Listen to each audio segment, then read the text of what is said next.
What's going on, people? We are Tottenham TV. Welcome back to another episode of the Premier League SPUR-SPECTIVE, which is the review show from Predict the Prem, where me and my brother go head-to-head in predicting Premier League outcomes.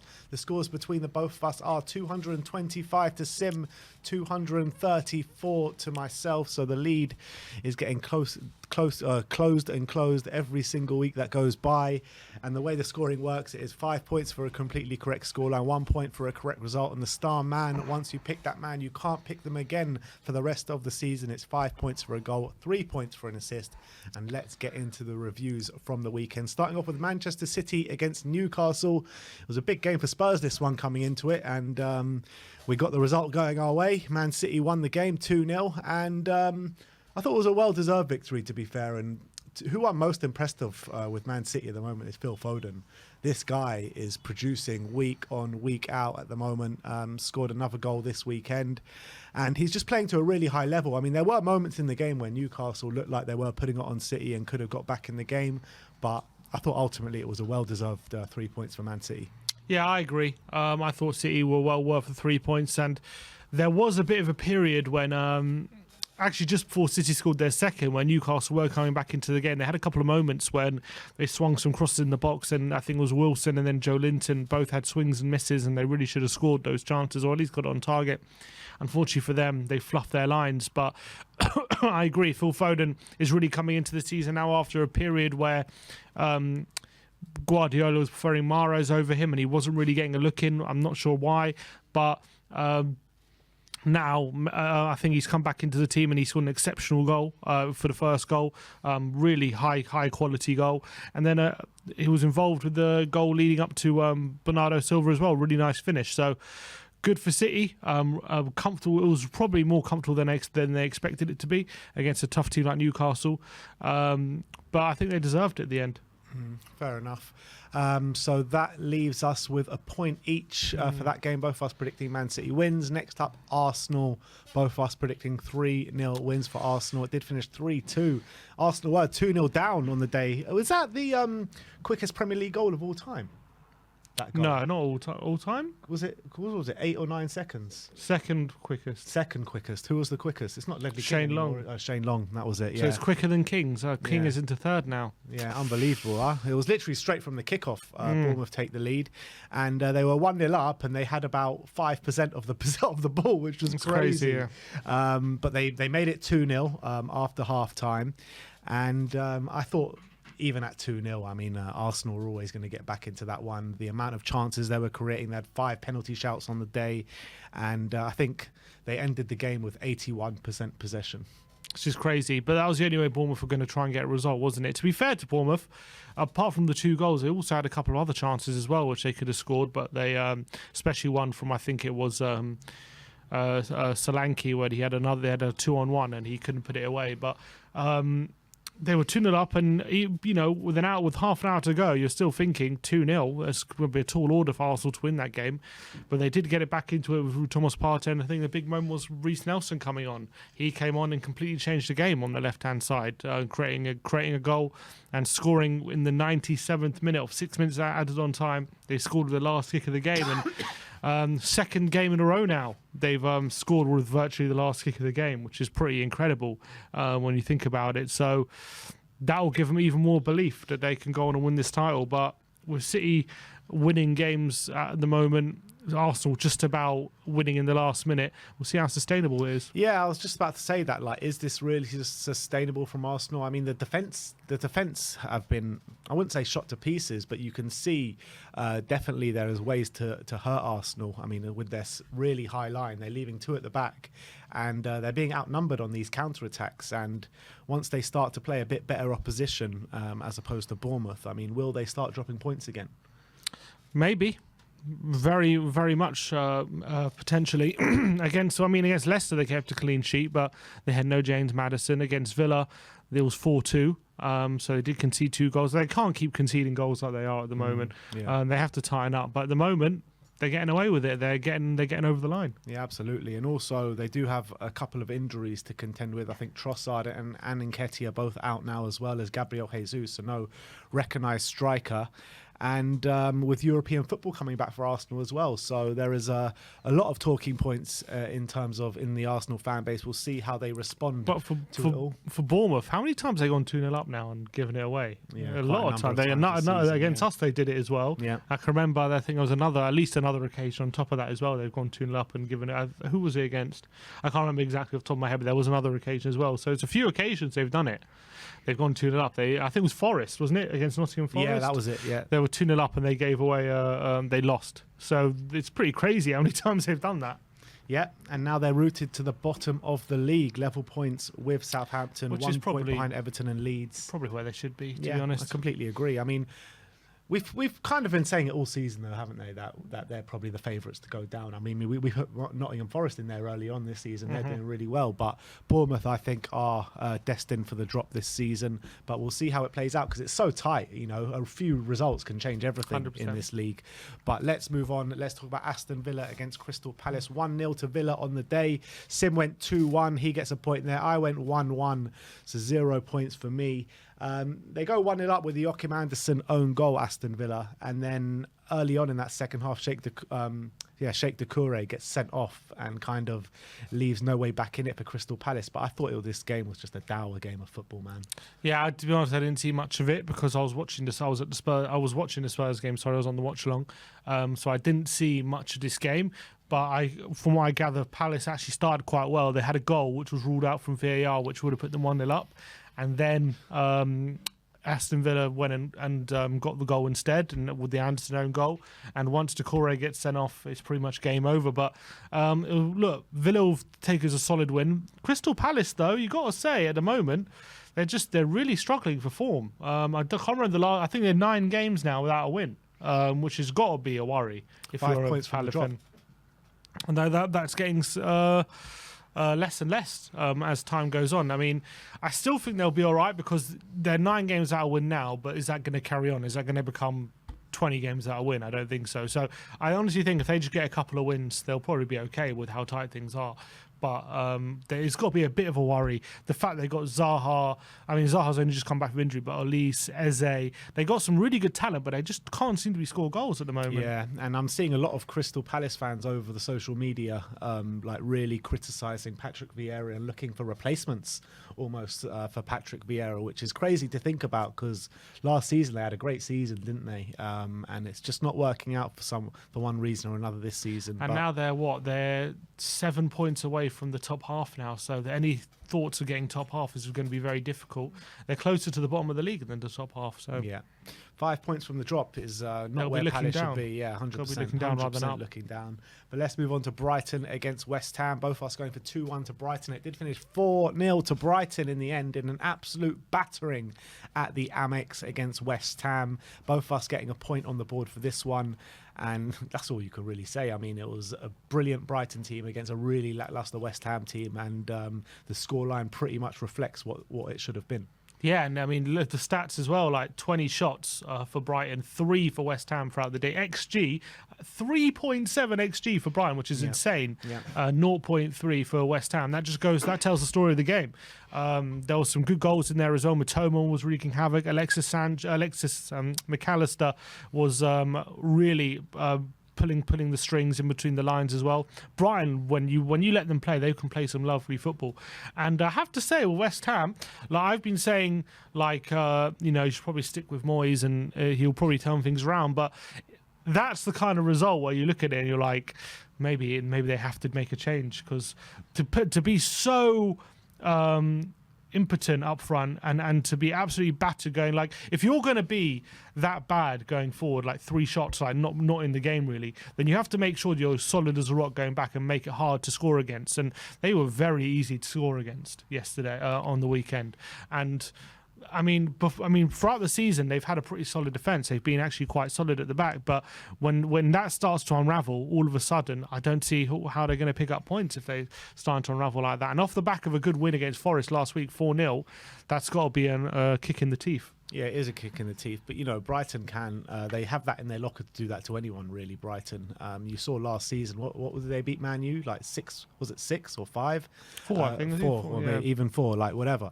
It's like they've got that in their locker, Brighton, and I think that the West Ham fans have been wanting Moyes out for a while now this season, and I think maybe the results are showing why. But it's crazy to think about. How can you go and win 4-0 one week and then go lose 4-0 the next week? It's just crazy, isn't it? Shocking. But, West Ham are really on the ropes at the moment with how they're playing, especially away from home. And they've got to make some big changes. Otherwise, with results like that, you got to say that's a massive alarm bells. Next up, Chelsea against Leeds. Finished 1-0 to Chelsea. We both predicted 1-0, probably the most obvious result of the weekend. Both of us getting 5 points here. And look, again, I don't think it was a great game of football. I think Chelsea just did enough to win the game, but Leeds might be going home feeling like they maybe should have got more out of this game. Yeah, especially late in the game. They had a few chances, didn't they? And Chelsea had to ride the storm a bit. But I think throughout the game, Chelsea were probably on top. And when they did get the goal, I don't know if they fully deserved it, but they were probably just about the better team when they got the goal. And then it was kind of like panic stations after they won 1-0 up. It was like they didn't know what to do because they hadn't won it so long. It was like, oh, God, we're 1-0 up, but they're not sure what how to deal with the situation. But they got over the line. It's not a performance that's going to turn any heads and make people think that Chelsea have turned the corner yet. They're going to have to start getting results consistently. But then again, it all does start with one result. Just like I remember last season with Arsenal and Arteta, like they were playing badly and then they scraped a 1-0 win at home to Norwich and then things started to turn. So you never know with Chelsea. You never know if that's going to be the case. But, if they go and lose the next week, it's just going to be back to square one. It's not going to make a difference. This result doesn't change anything for me. I mean, only a few weeks ago, they just about got over the line against Crystal Palace at home in a 1-0 win. And Leeds are on terrible form themselves. Crystal Palace are on terrible form. So I think they're just beating teams that are maybe just on worse form than them at the moment. Let's be honest. So I think that Chelsea need a string of results to say that maybe they can potentially turn it around. But this doesn't say to me that they've turned it around at all. But let's move on. Let's talk about Wolves against Tottenham. 1-0 to Wolves on the day. I went 1-0, but to Tottenham. Sim went 2-0 to Tottenham. And this just wasn't a 1-0 game, man. I think that we performed really well in the first half. We dominated proceedings. We were controlling proceedings. We just weren't creating the clear-cut chances. And maybe because we were so dominant and so much in control and we didn't create the chances, maybe we did deserve not to take all 3 points in this game. Yeah, a very frustrating game for Spurs. When Wolves had their first shot in the 65th minute, the shot count was 17-1 in Tottenham's favour, and we just couldn't make that advantage pay. Once Wolves made a few changes and added a bit of extra legs and some energy into the game, we didn't react, and Wolves took control for the final part of the game, and we didn't react to it, and they end up taking the win. So very frustrating for Spurs. In terms of position in the league, I know Liverpool won, which we'll talk about in a minute, but doesn't change massively. But again, it's another missed opportunity after Newcastle losing. Could have really pulled away a bit from them, but weren't able to do it. Yeah, it's really frustrating because Liverpool are right up our backsides now. Really are. 3 points behind us with a game in hand. So it changes quite a bit in that perspective, especially with the way Liverpool won, which we'll get into in a second, is that can really kind of spur them on into the season and go on a really good run after that. But we just need to concentrate on ourselves, really, and look at the games we've got. Nice, presentable fixtures coming up in the next 5 games in the Premier League. So we need to go on a run. We need to go on a winning run in these next 5 games if we've got top 4 ambitions. But it was a very, very annoying defeat at Molineux, that's for sure. Moving on to Southampton against Leicester. Finished 1-0 to Southampton on the day. I went 3-2 to Leicester. Sim went 2-1 to Leicester. And you know what? Maybe it should have been something close to like 2-1 to Leicester, because I thought Leicester... they'll be disappointed because they had quite a number of shots, but none on target. I think it was 11 shots at 0 on target. They out-XG'd Southampton on the day as well, but Southampton go away with the 1-0 and the 3 points. Yeah, I thought Southampton, to be fair to them, in the first half, they were doing quite well and they were countering Leicester quite effectively, and they had a number of opportunities. They did miss a penalty early on as well for Ward-Prowse. Another missed penalty from Ward-Prowse. Yeah, he's missed a few, hasn't he? It was a good save by Danny Ward. And then I think even before they went 1-0 up, they had a couple of opportunities on a counter looking bright, and then they did get the goal, and it was a nice finish. But Leicester will definitely be kicking themselves they didn't get anything out of this game. The Maddison, I thought, came back into the team and was as creative as ever. Iheanacho was missing really a number of gilt edge opportunities. And last kick of the game, Suter virtually had an open goal with a header because he got there ahead of the keeper and couldn't get it on target and end up hitting the bar and going over. And that was kind of summed up their day a bit for Leicester. Just one of those where it wouldn't go in for them, and they, despite the number of chances they made. From Southampton's point of view, resolute. They held firm. They got ahead, and they just kind of defended for the remaining part of the game. And they're going to need to do that. They're going to need that kind of spirit if they're going to stay up in this league, and that's a crucial win. Doesn't take them outside the relegation zone, but they are still in 19th. They're only 1 point behind 17th Leeds, so they'll feel like they've got every chance, considering they've pretty much spent the whole season in relegation zone. They have. I think, like, if they can keep Maddison fit from now to the end of the season, I think they'll stay up. I think it's as simple as that, like literally. I'm talking about Southampton, sorry. Oh, you're talking about Southampton. Leicester aren't in the relegation zone. Well, they're close, aren't they? They're 2 points. They're 2 points. So I'm saying Southampton have spent the whole season I in actually relegation think Southampton are going down. Yeah, I think Bournemouth, Southampton, and one more. Are we looking at the bottom three? Everton's out. We'll get to Everton in a minute, maybe. We'll talk about it after Everton. Yeah. All right. Let's move on to Nottingham Forest against Everton. 2-2 at the City Ground. Sim went 0-0, so he gains another point on me, and I went for 2-0 to Forest. And it was actually a really good game of football, wasn't it? Like I expected it to be like a really dull affair with Everton defending for their lives. Not many I called it 0-0. And it was anything but that. It was end to end. A lot of chances in the game. I thought, you know, when we were sitting here watching it in between recording videos, and you couldn't call which way it was going to go at times. But it did finish 2-0. It was probably a fair reflection on the game. Yeah, really open game. I actually thought Everton were a bit unlucky not to end up winning the game overall. I thought they started really well. They got that penalty with Damari Gray, and it was all Everton before the penalty and before Forest scored. Then Forest kind of responded, got the goal back through Brennan Johnson, kind of against the run of play, and then they kind of ended that half pretty strongly, and it looked like Forest were going to get the next goal. And then against the run of play the other way, Everton take the lead with Decore with a free kick. And then I thought Everton, to be fair, for the next half an hour or so were really solid. They didn't look like Forest were going to get back in the game, and they should have probably had another penalty, to be fair. Seamus Coleman goes over in the box. I thought that was the second penalty for Everton. It wasn't given, and Forest take that bit of luck, and then all of a sudden momentum swung in their way after that moment, and brilliant finish from Brennan Johnson to make it 2-2. And then it was really end to end. Forest having chances, Everton were having chances. Both teams didn't want to draw. They both wanted to win, but unfortunately for both teams, that's exactly what they got. But it was a really open and entertaining game. Maybe the early penalty really helped open it up. But it's a point which will probably suit Forest more than Everton in this one. I think you can tell that by how they reacted to the draw as well. And Sean Dyche will be frustrated with a good performance, but just couldn't get the result over the line. Yeah, with Brennan Johnson, 2 goals on the day, which takes his tally to 7 goals, 2 assists for the season for a team like Nottingham Forest, was really impressive in the Premier League, to be fair, in his first year in the Premier League. Do you feel like, he's got a big ceiling, Brennan Johnson? Has he got a big move in him? Maybe not next season, but he's really coming into his own for sure. He's playing really well at the moment. I think really for the last few months consistently, he's really started to play consistently well. It did obviously take him a bit of time to adapt. The early part of the Premier League, just like the rest of his team, like they were struggling to gel and play together. Maybe it was just a case of the players needed time together to gel, and once you're on a more functioning team, it's easier to play. And now we're seeing Brennan Johnson really confident. He's scoring some great goals. One against Leeds a couple of weeks ago was an unbelievable finish from the edge of the box on the volley. He scored a brilliant finish for his second goal yesterday as well. So a couple of days ago. So he is super confident right now, and he can play a couple different positions. I think there'll be a number of people looking at him because he's 21. He's still quite young. So fair play to him. He's getting the goals. He got 16 goals in the Championship last season. Now he's on 7, and we've still got 12 games to go. He could easily hit double figures, and in his first season in the Premier League, that's really impressive. Yeah, 100%. Next up, Liverpool against Manchester United, which finished 7-0 to Liverpool at Anfield against Man United, which was a real humbling day for Manchester United a week after winning the Carabao Cup.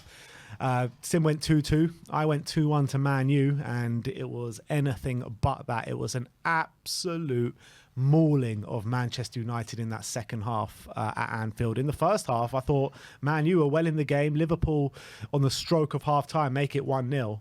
And then what happened in that second half to Manchester United? Seriously, what did happen? It was just an open shop. Gakpo, Nunez, Salah were absolutely running riot. And if you're a Man U fan looking at that, I mean, the players just completely gave up. You're looking at your captain, Bruno Fernandes, asking to come off and begging to come off and clearly giving up on the pitch. I mean, it's nowhere near good enough for those Manchester United players in the second half. I mean, how can you give up against your biggest rivals away? It's actually terrible. It's disgusting, really. It was capitulation of the highest order. It was actually embarrassing. It was like proper embarrassing how they folded and how they just allowed Liverpool to walk into their box time after time after time, and Liverpool were just taking the gifts every single time. They didn't even have to work too hard for it, Liverpool, for a lot of them goals. A lot of them were just gifted to them, and it was really bad. It was, but funnily enough, I thought Man United were the better team in the first half, and they were really unlucky not to go in the lead, go into half-time leading. Rashford missed a big opportunity. Anthony had a couple of moments. Bruno as well had a header which went just wide, and if anyone who looked like they were going to score was actually going to be United in that first half. And then just before the stroke of half time, Gakpo gets a goal with a brilliant finish on the left hand side, does so well, and that kind of just completely swung the momentum in Liverpool's favour. In that second half, I think before the hour mark they're already 3-0 up. It was two quick goals. Salah makes it 4, I think, just after the hour mark, and then it's just party time at Liverpool at that point. It seemed like United, in a way, were guilty of not giving up in a weird way, because they kept trying to get back in the game. And what happened was they kept like getting players forward, and they just kept trying to force the goals to get back in the game. And they didn't realise the game was up, and like they're just getting destroyed time after time after time. What they should have done is just said that probably at 4-0, they should have said, all right, we're not conceding any more goals. Shut up shop. They should have just gone parking the bus and said, look, we've lost this game, but let's not make this embarrassing. They didn't. They kept getting players forward. They kept trying to get in behind Liverpool and trying to find goals for themselves. They did have one moment where Rashford rounded the keeper and hit the post, but that was few and far between. And Liverpool just made them pay, and it was just you felt like Liverpool as well were. This has been a very frustrating season for them, and it's been a season of a lot of inconsistencies and a lot of ups and downs. But I felt like they just took all their frustration out of Man United. Man United have been clowning on them all season. Ten Hag saying their era's over. They've been mid-table for a lot of the season, and it's almost like they just had that moment. Once they had it, where they could really just go for the throw. A bit like what we should have done to Arsenal last season, which we didn't do. We didn't go for the throw. They just like kept going and just were relentless and ruthless. And they were like taking all their frustration out on United yesterday. And that's exactly what happened. But United, to be fair, I mean, they've been brilliant this season, don't get me wrong. Ten Hag's really turned it around for them. But when it comes to away from home, their results are against the top 7. I mean, it doesn't make for pretty reading. Against the top 11 teams in the Premier League, they've played 7 of them so far, losing 5, only winning 1. And in that, there's 4-0 against Brentford, there's 6-3 against Man City, there's 3-1 against Aston Villa. They lost 3-2 to Arsenal, and now 7-0 to Liverpool. So that, I mean, I'm not saying that under Ten Hag they've been battered every week, but I mean that is a lot of goals conceded. Look, when you're looking at that, Brentford one was right at the beginning of Ten Hag's era, wasn't it? It was like the first. That was the second game. Yeah, you know what I mean. It was the second game. Lissandro Martinez, I remember, was making his debut that game, and he got completely dominated. It was like a complete welcome to English football that game. The rest of those, I mean, when you take Liverpool game aside, I mean, anyone can lose at Man City by that scoreline.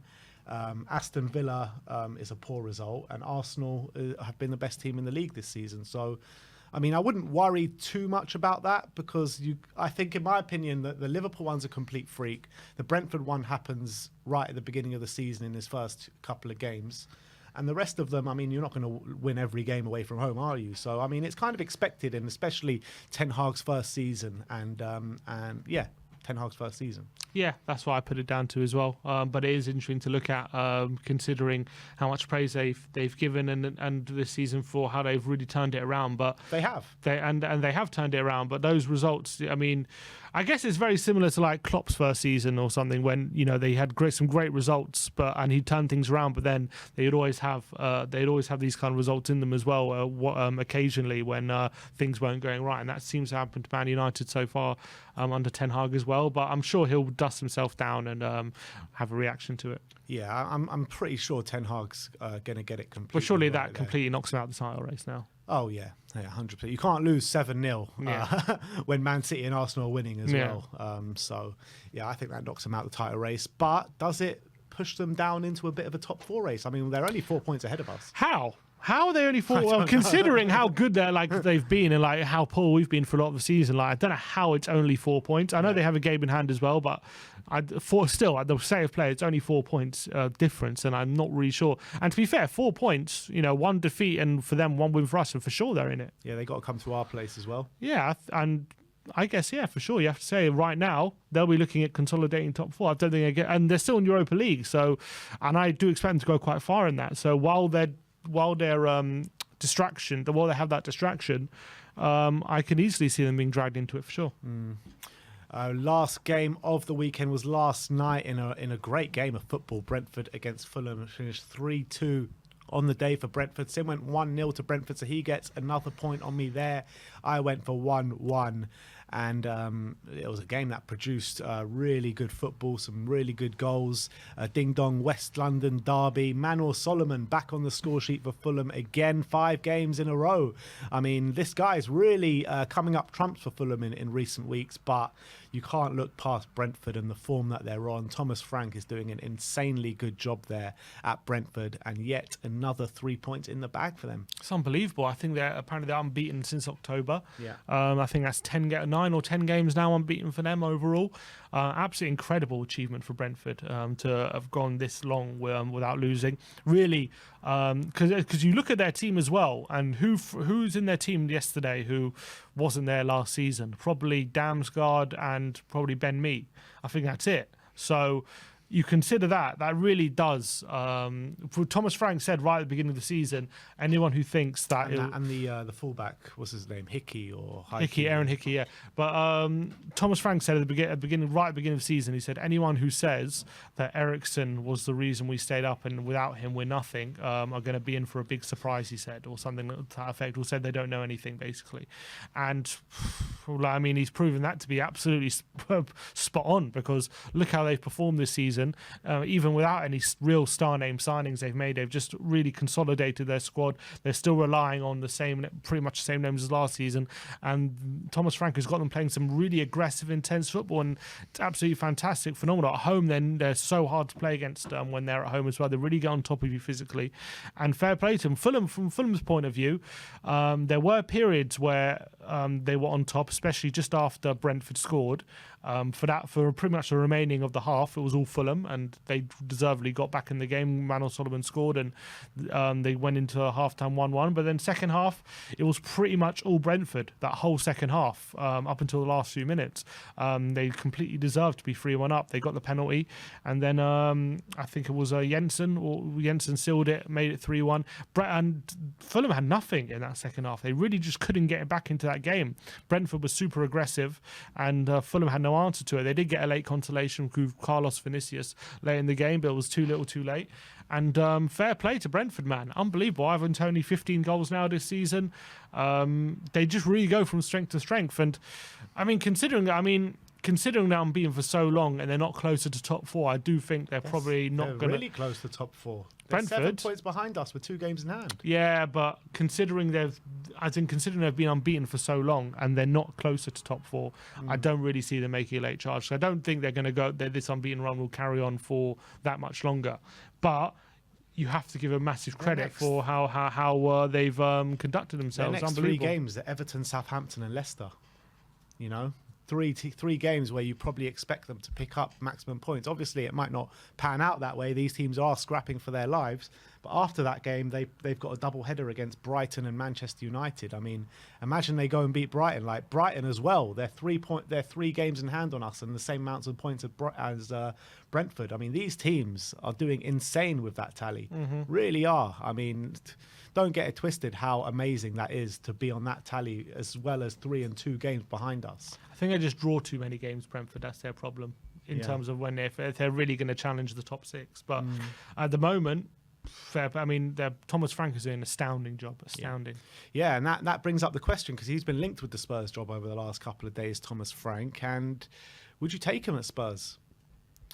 Would I take him at Spurs next season? I like Thomas Frank. I just don't know if look, technically, maybe it could be the right fit, but sometimes just a manager and a team really fit like a glove. And I feel like Brentford and Thomas Frank is definitely that. I would like to see him at like a Villa or an Everton first before I say definitely at Tottenham. But like, I mean, why not? I mean, he plays free at the back. He can take over our squad. He can really get that camaraderie from the players, especially.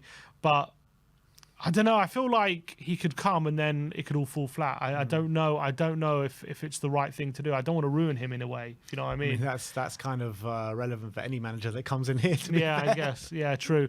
I do like Thomas Frank. I do, and maybe I'd want to see a bit more from him first. Well, seeing as job. you were a big Graham Potter fan last summer, if I gave you the choice between them two, who are you picking for next season?